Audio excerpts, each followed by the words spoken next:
Today is Friday, June 30th. It's Around the Bases. And in case you haven't noticed, we talked to Jon Heyman, our MLB insider at the New York Post, where we get to ask him 4 questions about all the top stories going around in baseball. John, how you doing, man? I'm good. How are you, Ryan? I'm doing well. We're heading into the 4th of July weekend. We're getting towards that midway point of the season. All-Star break is approaching, and there's a lot of stuff going on. But we got to talk about our top story, the New York Yankees. Domingo German tossed in a 24th perfect game in MLB history. It was an absolute historic night. It was a fun game to watch. It was something that I was privy. I got to stay up and watch that game. I wanted to ask you, what was your reaction when you saw that happen? Oh, you think that's privileged to stay up till that hour? But okay, good for you. Actually, it's great that the games are shorter now. The home games are almost sure to be over by 10 o'clock. So all that's great. I mean, amazing performance by Domingo German. Unexpected. He had given up 15 runs in his previous 2 starts, so no one saw any kind of a complete game, much less a shutout, much less a no-hitter, much less a perfect game. And, I mean, he's going to go down, frankly, in history. I mean, we'll see. Maybe it will trigger him to pitch better because he has shown flashes of brilliance. But, I mean, at this point, I'd rate him ahead of Philip Umbers, certainly, but he'll be one of those guys that's not, who's thrown the perfect game, not Cy Young or Sandy Koufax or even David Cohn, who are great pitchers. And many of the 24 perfect games have been done by great pitchers because it isn't easy to do. But Domingo German is perhaps closer to the other category of, I don't want to say fluke, but amazing night by a guy who's a decent pitcher, but something that is totally unexpected. Yeah, John, he's had quite the history. Obviously had an 81-game suspension for domestic abuse, violence abuse. And, he talked about his uncle he lost a couple of days ago. It's a funny way of baseball and just this beautiful game and how sometimes you see these moments happen, especially these perfect games. I mean, I remember Dallas Braden when he, that moment was incredible to see. The last one we saw a perfect game was Felix Hernandez in 2012. In your time in covering baseball, is there a specific, perfect game or something you remember the most that stands out to you? To me, it's probably the Umber one because that one came out of nowhere. It was a very high draft choice and really never really panned out. The draft is imprecise, and it was his one moment of glory. So to me, that stands out. Obviously, being here in New York, Wells and Cone, Wells had not been pitching well, much like German, through that perfect game, and then was arguably the best pitcher in the league from that point on. And ended up spurring the Yankees, and they ended up having an incredible season, won the World Series.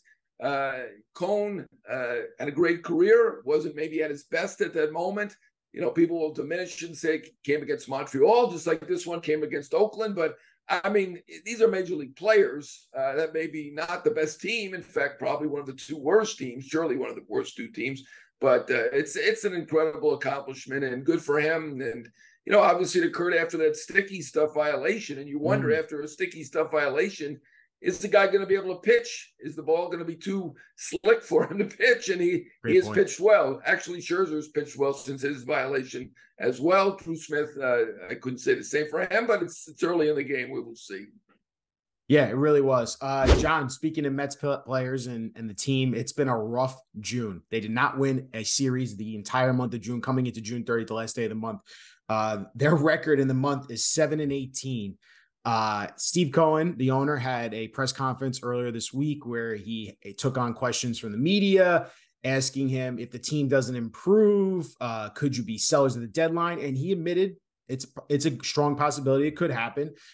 There's some players on this team, not many expiring contracts, but there are a couple. Could you let us know if the Mets don't improve and they don't improve their standings in the playoff contention? Do you see them, 1, selling off players for prospects in return? And 2, who are some of those players you think that they could end up trading away? I like the way you say it's been a bit of a rough month for the Mets in June. I mean, they've been brutal. It's been awful. You're very kind. I like your euphemism there, rough month. Terrible. I mean, nobody expected this. I can recall when they were just 2 games over a couple of weeks ago. And, Steve Cohen was at the game, and I was thinking, wow, this is going bad. This is a team that won 101 games. And since then, they've obviously been much worse. They've been 11 games over since that period, which is only a few weeks ago. It is really shocking how bad they've been. And I'm glad he called that press conference. I'm glad he was honest. The two pieces of news that came out of that. First of all, he said he will be hiring a president of baseball operations, which, leads us to believe, as we talked about last week, David Stearns has a good chance. He's not talking to him or about him, but everybody in baseball thinks that's the top target. Whether he will come, we shall see. As far as the trades go, I mean, that's only realistic at this point, and they haven't won a game, I think, since that press conference. Yeah. And so I think it's likely heading that way. We thought the National League would be a bit easier. Not going to be that easy. You're still going to need 88 wins at least, I think, to make the playoffs. And I mean, the Mets are going to have to play close to 650 baseball to get to 88 wins. So it does not look likely. We're not seeing a spark to this point. Obviously, things can turn around, could go the other way, and maybe Mets fans will end up rejoicing. But I mean, losing all these close games, it just it's not good for the psyche. So, I do think that there's a good chance they will end up selling. The big pieces, obviously, Pete Alonso, I would say very unlikely. As Rival told me, they don't want to upset the entire fan base by considering trading Pete Alonso, although that would be easier in a way because Verlander and Scherzer both have no trades. So it's possible they could waive a no trade. Obviously, Scherzer left Washington, went to the Dodgers, made it clear basically that he only wanted to go to the Dodgers. He might have given him San Diego a little bit, but he rejected even San Francisco at that moment. So, I mean, people, they've earned the right to have veto power, and whether it was negotiated and some would say it shouldn't be, but they've earned that right. So they're future Hall of Famers, and they certainly can reject a trade.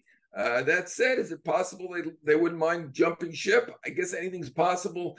Do the Mets have the stomach to trade them and pay half their contracts down? Not going to be easy. Verlander's got a year to go at $43 million at this point. Is he a $20 million pitcher? Possibly.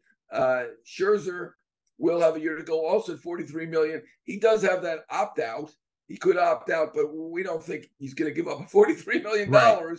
We didn't think so going into the year. Scherzer's actually been a little bit better than Verlander, and he's been good lately. So, maybe someone values him a little bit higher than that. But I think it's a long shot for those guys. And David Robertson, if you're a seller, every team needs bullpen. David Robertson has been fantastic. Yep. I would say he's one of two guys, Tommy Pham being the other, who really outperformed.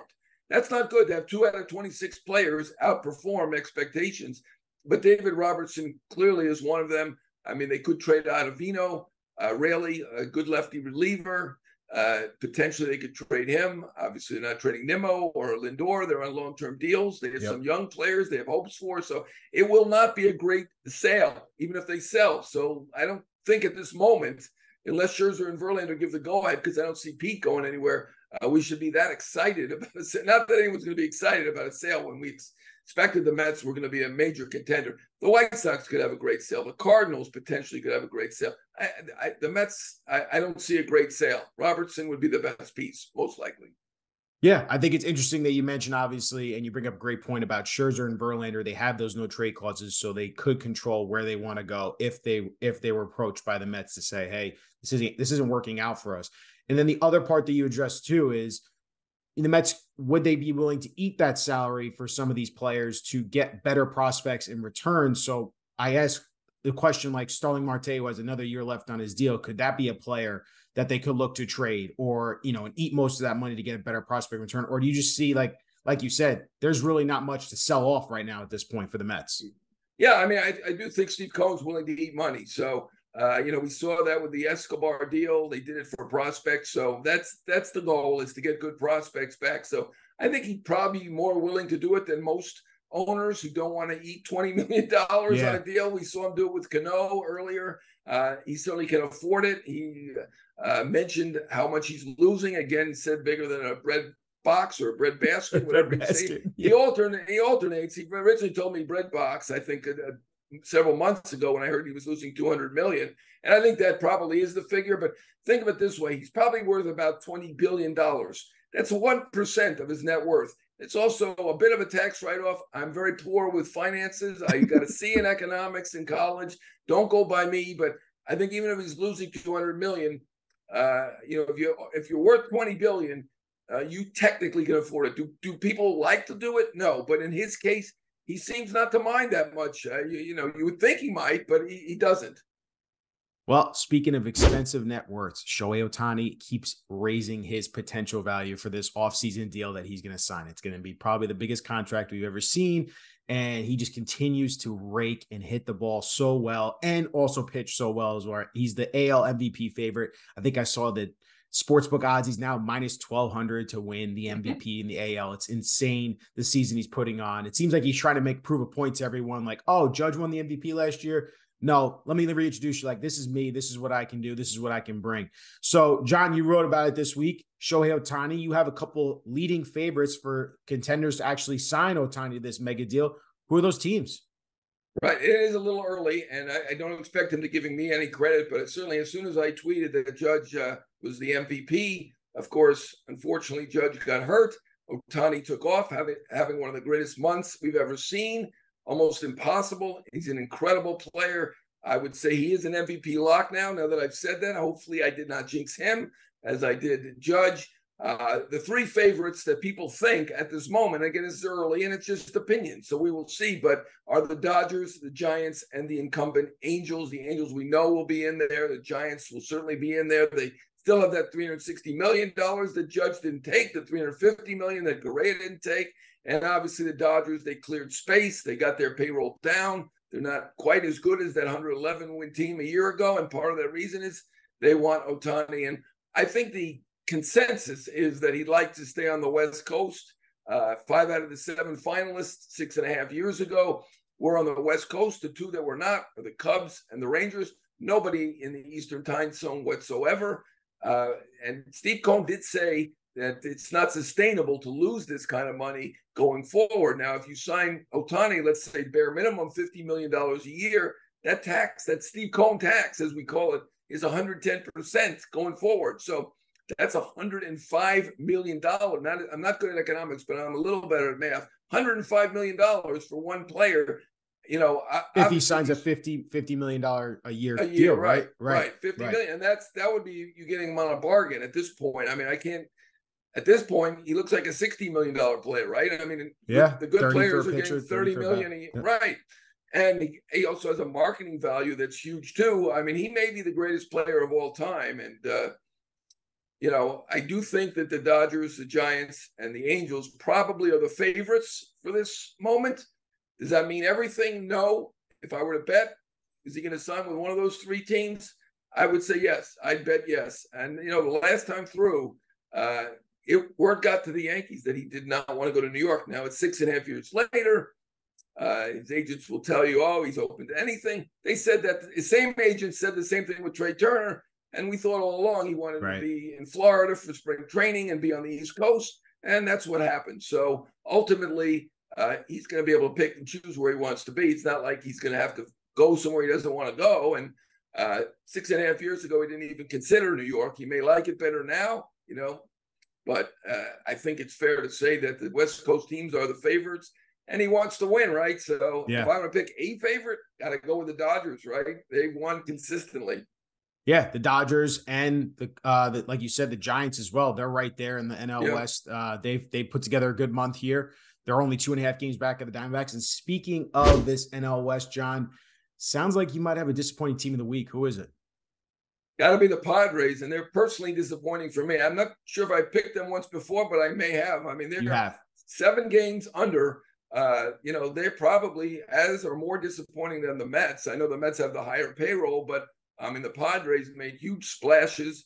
They're the 3rd highest payroll in a mid-sized market. It's not a small market that everybody claims. It's the 12th market in baseball. And, they have it to themselves, right? They no longer have a football team. They don't have a basketball team. They don't have a hockey team. I apologize if they have minor league teams. I'm not aware of that. They don't have major teams in any of the other sports. So they took advantage of that, went for it. They've been amazingly bad, amazingly. I mean, it's incredible. They do have a positive run differential. So at least their talent is at least showing in some way, but they're the worst with runners in scoring position. They keep losing by 1 run. And what a disaster that is in San Diego at this moment. Now, of course, we're only halfway through. Based on the fact they played better than the Mets or the Cardinals, the 2 other most disappointing teams. I would say their chances are a little bit better to get in than those two teams. But at this point, it looks like a bit of a long shot. And that could be interesting because if they become a seller, they have Snell, who's a free agent to be. They have a Hader, who's a free agent to be. So they could have the best starter and the best reliever. And, I think this is a long shot considering what they gave up for Juan Soto. But the belief is it's a long shot for them to sign him long term. He does have a year and a half to go before he's a free agent. I'm sure there'll be teams asking. I don't think they'll trade him, but if they're out of it and they've only got 1 year to go with him, other teams could have 2 years with him. Certainly there would be other teams interested unless they shut it down right away. So I'm going to say that's a long shot, but they're going to be an interesting seller, much more interesting than the Mets if they sell. That's a very interesting note right there. And it's going to be something to watch for the Padres because it could inject some life into this trade deadline that's needed for more talent, it seems like, because it doesn't seem like it's more of a buyer's market than a seller's market as we're getting closer to that trade deadline. Jon, thank you so much for going around the bases with us as always. And if you're watching this video on YouTube, please like this video, comment. Jon just gave you his favorites for Shohei Ohtani and free agency. Let us know who you think Shohei Ohtani is going to end up this offseason. And appreciate you as always, Jon, for joining us, man, and giving us all your insight. All right. Thanks, Ryan. Good talking to you.